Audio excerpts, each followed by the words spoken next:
Hey there, fiber everybody.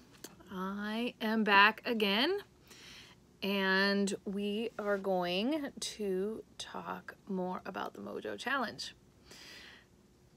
And not last week, but the week before. So in the last video, we talked about combining the fibers so that it would be, the colors would transition nicely. So this week, we're going to talk about, we're going to do two videos this week.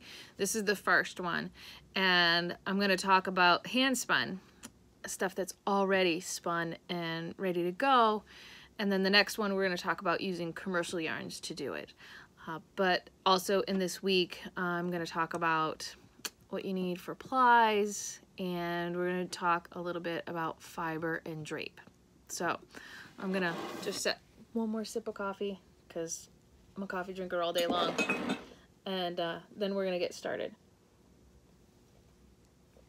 So I took one of my piles of hand spun stash and I separated it out, and it's separated out into things like this and this are both big bunches, and I don't want to use them.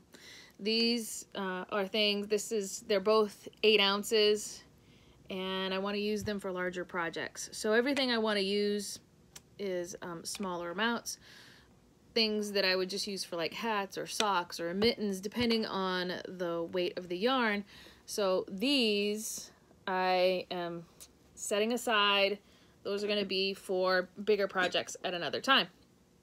So what I really separated out, and I did the appropriate fibers to use, which were ones that I feel are appropriate in blending and in grist. Now the ones that I don't feel are appropriate for blending are ones that I may not have had enough for a full sweater. So these two are Wensleydale, and this one is Merino Yak. So putting these two together, to me, just doesn't work for me. The deal is that the Wensleydale has a tendency to be a little more stiff and a little bit dead, and this is just soft and mushy. And not saying that you can't combine them in a sweater, and these actually might even look good together, but the drape will be different. So you've got large sections of each, and then with a little section of combining in between. So you've got this section that would drape one way and this section that would drape another way, and it's not going to be a huge problem, but it's enough of a problem for me that I don't like mixing them. So these are other ones that I've decided to set aside. This one is an appropriate, like it would match. This is Cheviot, and it's a good enough material to match the rest of what I'm doing, which is like kind of a mid-weight wool, which is things like Corriedale or Shetland, BFL, Cheviot, things like that, that are kind of, they're not a long wool, they're not a silk, they're kind of right in the middle of the road. They're not going to be too squishy, they're not going to be too soft, they're not going to floof too much, they're not going to lay there dead like the Wensleydale would or the alpaca would. But this one is a solid. So I decided to take this one out of the running because I don't want an absolute solid. If it was an almost solid with some variation, I might have left it in the running, but this one's out. So then I looked at these two. These two were here, and so this one is a 50-50 blend. It's 50% merino and 50% tencel, which is nice. It's got a beautiful drape, but the drape isn't going to match the mid-range wools on the other ones that I've decided to use for this. So this one is getting set aside as well. And this one, you probably can't tell from the way that it's wound up, but I know what it is, and you can maybe tell from there that it goes from, there's a lot of pink and then a little bit of green, and a lot of this purpley color, and a lot of brown. This is a skein of progression, and that isn't going to work for the sweater either. I need colors with shorter color bits. If I use a progression, you know, this part of the sweater might have all the pink, and as it transitions, it'll be transitioning into maybe some of the green. And then on the sleeves, what I have left to do would be in the purples and the browns. And that's not what I want. I want it to be kind of even throughout, so I need things that have shorter color progressions. So this next batch of stuff that I've got, this is my big pile of bulky weight. You can kind of see all of the different colors that are in here and all of the bulky weights. And so when I'm looking through this and I want to pull stuff out, I'm going to set it aside again and just start pulling out things so that you can see them. I like that. Oh, I like this. So I'm just pulling out ones that I think, oh, this one came undone, that I think I like and might be able to find stuff to go with them. Now, see this bunch right here?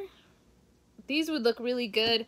This would be a slow transition, and I don't think I want any slow transitions. I think I want to, well, let's see. If I did it like that, that would go with that. And pull a dark one out. I could even go that way. Yeah. This is how I would use it if I was choosing to use it. So, you can see this color. It's got a lot of darks in it, like I like. And it's got the blues and the purples and a little touches of the green. This is the next color I would put it with, and you can see that it's different enough that you're going to see the transition, but you can see some of the blues and a little bit of that green, a little bit of maybe some of the pink up in here, popping in through here so that it's going to transition well. You can see there's just enough that it's going to transition well and look like it was all one yarn and meant to transition, but it's going to change enough that it's all going to work together. And then transitioning to this one, and you can see the oranges and yellows and pinks in here picked up in this color.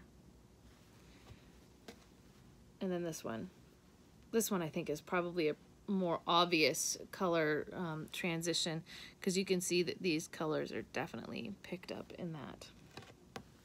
But I mean, there's a whole bunch of other colors in here. This could easily go with this, but I would need another color on this side, maybe this color. So this is all about, you know, if you've got your hand spun, you can definitely kind of play with it, take a look, start putting new color combinations together, you know, pick out some colors in this one that you like, and then find another one that has colors that match it. And then is there one on that side, and just keep going. Now, sometimes you'll have a set and you'll be like, these are good, but there's just, I don't like this. Just say, I don't like that. And so then you got to start looking at a little bit of fiber.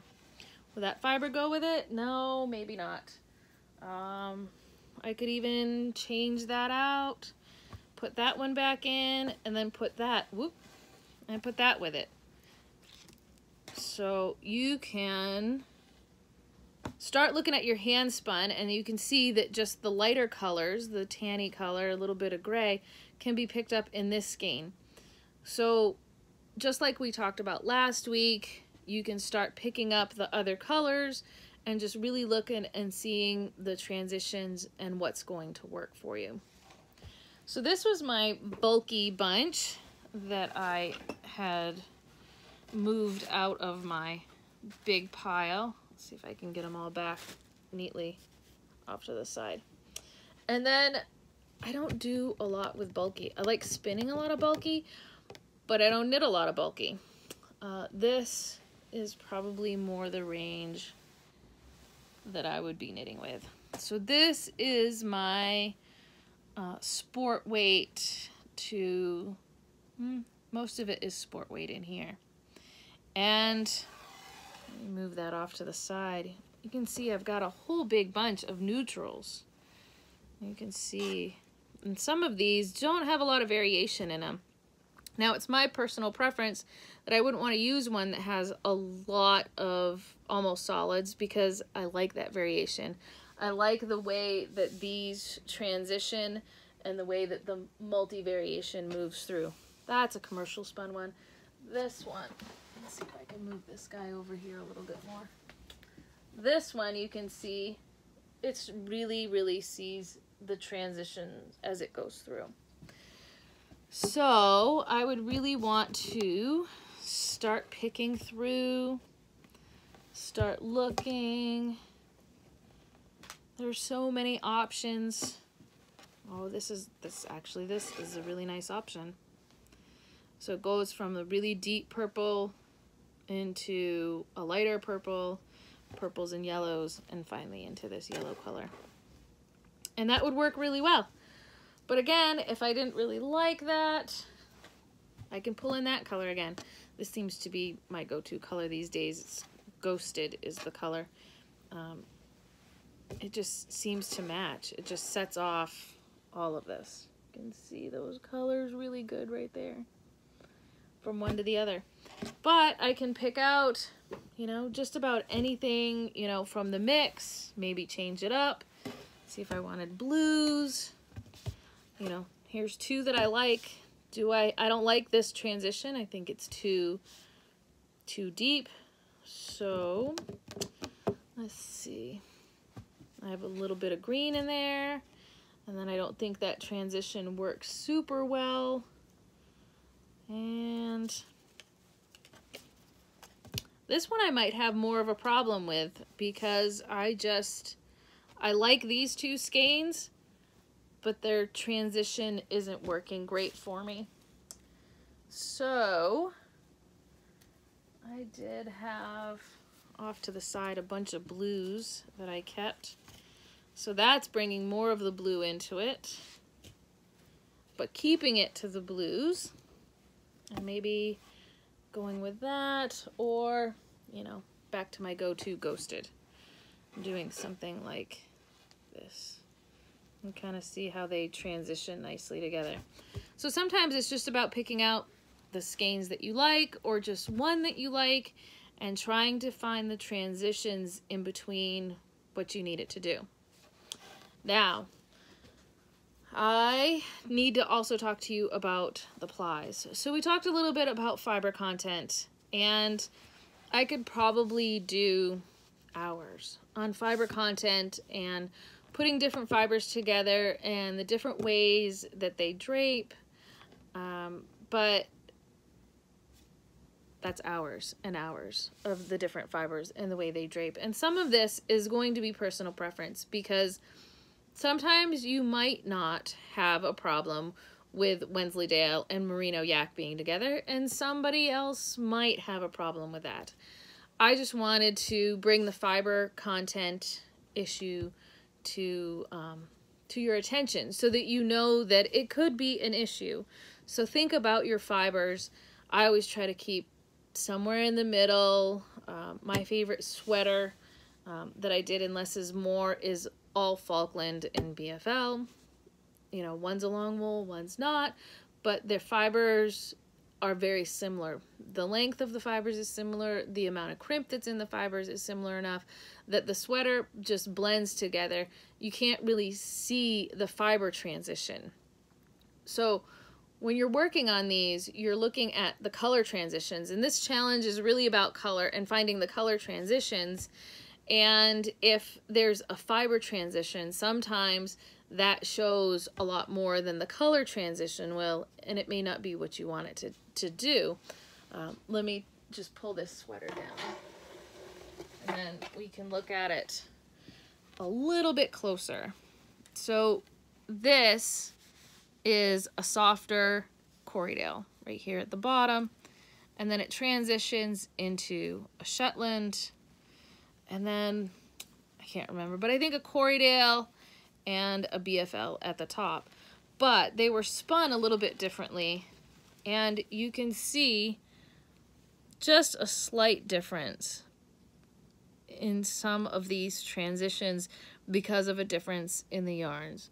So you do want to try to keep them relatively the same, just so that they're not going to be crazy, which is why sometimes I suggest that you do this in a like your default spin. Have we talked about that? We haven't talked about that yet. Default spinning is what you end up doing when you're just spinning. You're watching a movie and your spinning just kind of changes and just what you settle into. So, you know, it's easy to do, and then we can find a sweater afterwards for it.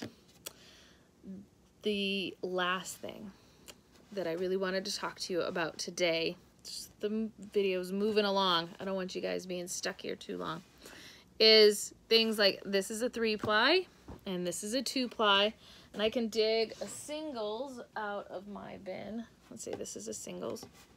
So, and they're all relatively the same weight. They all kind of would blend a little bit, but they are going to behave differently in your knitting. So if you've knit with any of these before, or more than one really is what it would take to know the difference, they do tend to knit up slightly different, and many people won't even notice that it's different. You may not notice that it's different, and other people may notice that it is. So just like the fiber content, I'm just bringing that up to make you aware of it, that if you really want it homogeneous and you really want it to kind of flow and the colors to be the only thing that's different, then you want to keep the fiber similar and you want to keep the spinning similar. Anything else will, you know, kind of make the transitions really show a little bit more. And if that is your goal, then by all means, change up your fiber content, change up how you're plying it or spinning it. But if you want it to be more homogeneous and the only thing that really shows and changes is the color, then stick to just the color. Work with your colors and don't worry so much about, you know, doing odd plying or the fibers. Keep the fibers homogeneous, keep the plying homogeneous, and just really, really work at the color. So I posted some kits last week so that it made it easier if you wanted to do all hand spun and all fresh hand spun.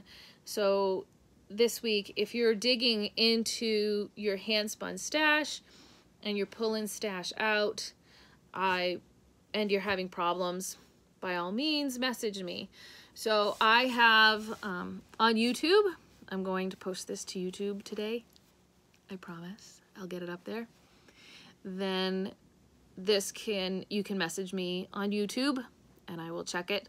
However, the better places to message me would be when I post this to Facebook or Ravelry or the Patreon page. And it's Patreon, Spunky Eclectic Amy. It is on Facebook. You can go to Amy Boogie King, which will be my personal page, or Spunky Eclectic, which is the business page. And on Ravelry, it's the Spunky Eclectic Clubhouse. And if you're having problems finding any of this, by all means, message me. And you can message me here on Instagram. I'll make another little post down in the regular stuff, so it's not just in the stories. And you'll be able to hopefully get a hold of me at any of those places if you're having trouble.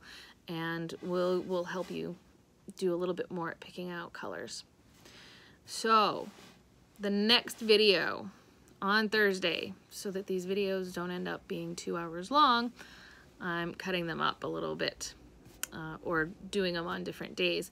So on Thursday when you see me, I will be talking about commercial yarn, and I've done 2 sweaters in the less is more style with commercial yarn that I've hand painted. So this guy back here is one that I did in that, and that is on the Less is More page on Knitty. So on Thursday, we're going to be talking about that, and we're going to be talking a little bit more about fiber content because it's important with commercial yarns as well.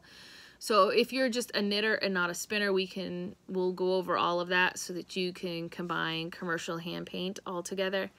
And I'm forgetting the other thing. Oh, we're going to go over some patterns. So on my blog, I'm going to eventually post my blog post to the YouTube when I post this, and then you'll be able to see the blog post, and I've got some sweater ideas in there. But on Thursday, we're going to talk more about choosing your sweater, and sometimes that'll be based on your yarn, sometimes otherwise. So we'll talk a little bit more on Thursday about sweaters and about colors and about working with commercial yarn. So happy spinning, and I'll see you guys later. Bye.